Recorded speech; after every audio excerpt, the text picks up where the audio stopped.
The greatest battle lies within. Let's talk about Spider-Man 3. And while the first two were iconic, this one was unfortunately a miss, but yet it still does have some great Spider-Man moments. We do see Sam Raimi come back to direct this film, as Peter Parker finally has the girl of his dreams, Mary Jane Watson, and New York City is in the throes of Spider-Mania. But when this strange alien symbiote turns Spider-Man's suit black, his darkest demons come to light, changing Spider-Man inside as well as out. Spider-Man is in for the fight of his life against a lethal mix of villains, from the deadly Sandman, the New Goblin, and Venom, as well as the enemy within himself.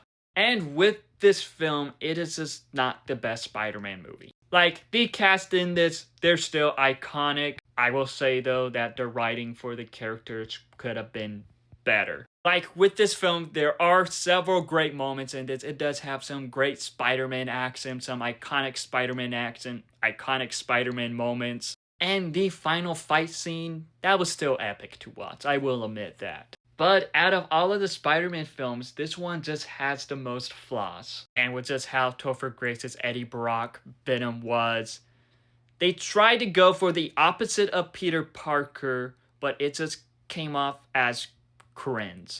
It just felt like he was a grouchy Eric Foreman. And there was this plot detail that they tried to do with Sandman in this. I can't lie, that did kind of feel forced. But once Peter had this symbiote suit, he went through an emo phase, let's just say that.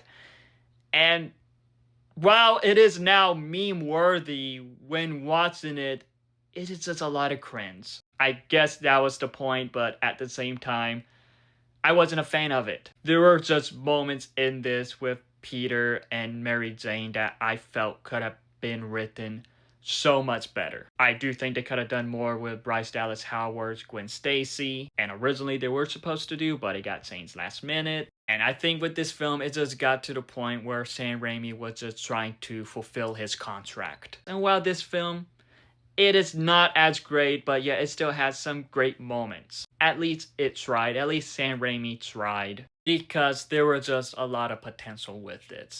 Overall, this just isn't my favorite Spider-Man film. There were parts that I liked, of course, but yet I'm just not a fan of this one. It is just sadly disappointing.